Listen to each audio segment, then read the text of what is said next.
सातारा जिल्ह्यातील आजच्या top 10 news दिनांक 16 जून 2026 powered by be vocal for local.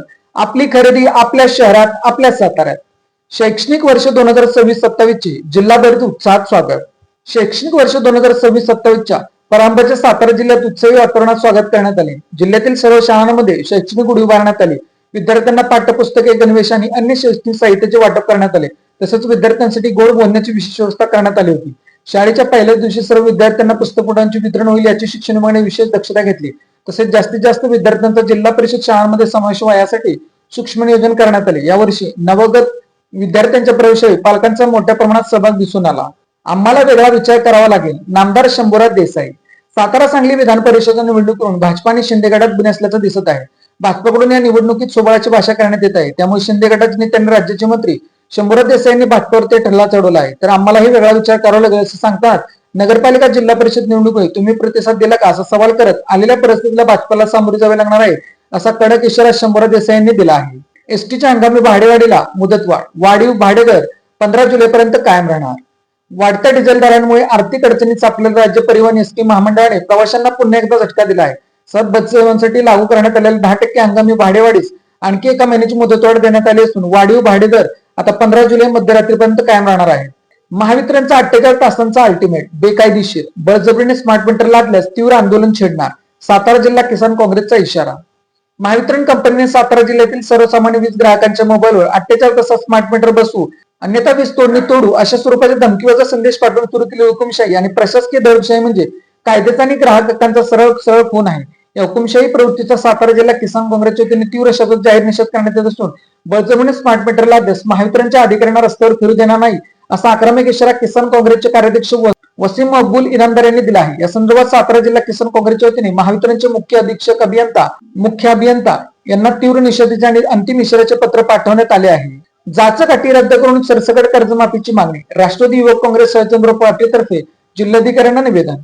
राज्य शासनाने जाहीर केलेल्या पुण्यश्लोक अहिल्यादेवी होळकर कर्जमाफी योजनेतील जाचक व शर्ती रद्द करून सर्व पात्र शेतकऱ्यांना सरसकट कर्जमाफीचा लाभ देण्यात यावा अशी मागणी राष्ट्रवादी युवक काँग्रेस शरदचंद्र पक्षाचे सातारा जिल्हाध्यक्ष समीर गाडगे यांच्या नेतृत्वाखाली जिल्हाधिकाऱ्यांना निवेदन देण्यात आले आहे. निवेदन नमूद करण्यात आले की शेतकऱ्यांना दिलासा देण्यासाठी कर्जमाफी योजना जाहीर केली असली तरी त्यातील विविध अटी शर्तींमुळे मोठ्या प्रमाणात शेतकरी योजनेपासून वंचित राहणार आहेत. यामुळे ही योजना प्रत्यक्षात कर्जमाफी नसून कर्ज वसुलीची योजना ठरत असल्याची भावना शेतकरी वर्गात निर्माण झाली आहे. राज्यातील शेती क्षेत्र सलग नैसर्गिक संकटे, उत्पादन खर्च, बाजारभावातील अनिश्चितता यामुळे अडचणीला असून शेतकऱ्यांना कोणत्याही टेन्शनवर दिलासा देण्याची गरज असल्याचे निवेदनात म्हटले आहे. वाई तहसीलदाराच्या निलंबनासाठी राष्ट्रीय मराठा महासंघाचे जिल्हाधिकाऱ्यांना निवेदन. वाई तालुक्यात सुरू असलेल्या कथित अवैध उत्खनन, गाळ वाहतूक आणि महसूल प्रशासनातील अनियमिततेच्या निषेधात राष्ट्रीय मराठा महासंघाच्या वतीने जिल्हाधिकाऱ्याला निवेदन देण्यात आले. वाईचे तहसीलदार यांचे तात्काळ निलंबन करून खात्रीने चौकशी करण्याची मागणी करण्यात आली. निवेदनात म्हटले आहे की वाई तालुक्यात मोठ्या प्रमाणात उत्खनन आणि भोंगळ कारभार सुरू असून काही दिवसांपूर्वी मालतापुरी ते गाळ वाहतूक करणाऱ्या डंपरच्या धडकेत एका तरुणाचा मृत्यू झाला होता. धोम धरणातील गाळ काढण्यासाठी किती परवाने देण्यात आले, किती वाहने कार्यरत तसेच त्या कामातून शासनाला किती महसूल मिळाला याची सविस्तर माहिती सार्वजनिक करण्यात यावी अशी मागणी करण्यात आली आहे. कृष्णा नदीच्या पात्रात रासायनिक प्रदूषण नाही, महाराष्ट्र प्रदूषण नियंत्रण मंडळ कार्यालयाचा खुलासा. कृष्णा नदीच्या पात्रात पसरलेल्या गडद हिरव्या रंगाच्या तवंगामुळे नदीचे पाणी खराब झालेलं विविध झालेल्या वृत्ताच्या अनुषंगाने महाराष्ट्र प्रदूषण नियंत्रण महामंडळाच्या अधिकाऱ्यांनी दिनांक 11 जून 2026 रोजी कृष्णा नदीच्या धामनेर ते पेरली या परिसराची पाहणी करून नदीच्या पाण्याचे नमुने संकलित केले होते. सदर पाण्याचे नमुने Yashwantrao Chavan institute of science Satara या महाविद्यालयातील जैवतंत्रज्ञान विभागाकडे तपासणी पाठवण्यात आले होते.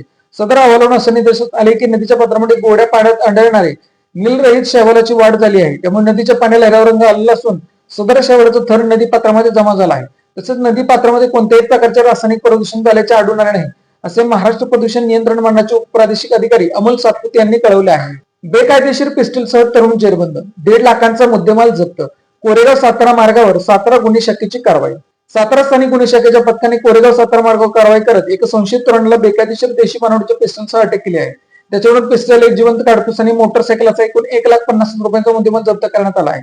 या कारवाईत अटक करण्यात आलेल्या संशयिताचे नाव ओंकार दत्तात्रय कदम, वय 23, राहणार लांबिंगड कोरेगाव असे आहे. या प्रकरणी सातारा शहर पोलीस ठाण्यात भारतीय हत्यार कायद्यानुसार गुन्हा दाखल झाला आहे. धोम डाव्या कालव्याच्या उन्हाळी हंगामातील हक्काच्या पाण्यासाठी शेतकऱ्यांचे ठिय्या आंदोलन.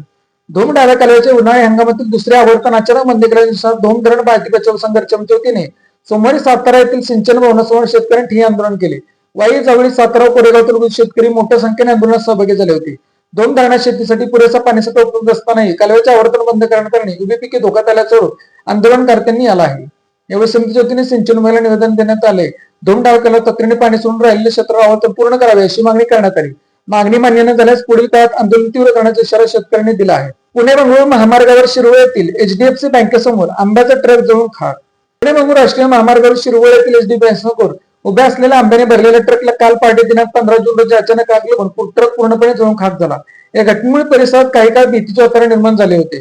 प्रत्यक्षदर्शींनी दिलेल्या माहितीनुसार पहाटेच्या सुमारास ट्रक मधून धूर निघत असल्याचे दिसून आले. काही वेळातच आगीने रोज ग्रहण करत संपूर्ण वाहनाला वेढा घातला. आगीच्या ज्वाळाने धुराचे लोट दूरून दिसत होते. स्थानिक नागरिकांनी तत्काळ अग्निशमन दलाला माहिती दिली. घटनास्थळी दाखल झालेल्या अग्निशमन दलाने आगीवर नियंत्रणासाठी प्रयत्न केले. मात्र तोपर्यंत ट्रक आणि त्यातील आंबा माल मोठ्या प्रमाणात जळून नुकसान झाले होते. सुदैवाने या घटनेत कोणतीही जीवितहानी झाल्याचे वृत्त नाही. Made in Satara bags. Satara शहरातील महिलांनी बनवलेल्या उत्तम प्रकारच्या बॅग. संपर्क 9594 415 115. सातारा जिल्ह्यातील अशाच विश्लेषणात्मक बातम्यांसाठी जिल्हा सातारा या न्यूज चॅनलच्या सर्व सोशल मीडिया प्लॅटफॉर्मला फॉलो करा. व्हिडिओ लाईक करा, व्हिडिओ हाईप करा, व्हिडिओवर कमेंट करा आणि व्हिडिओ जास्तीत जास्त लोकांपर्यंत शेअर करा.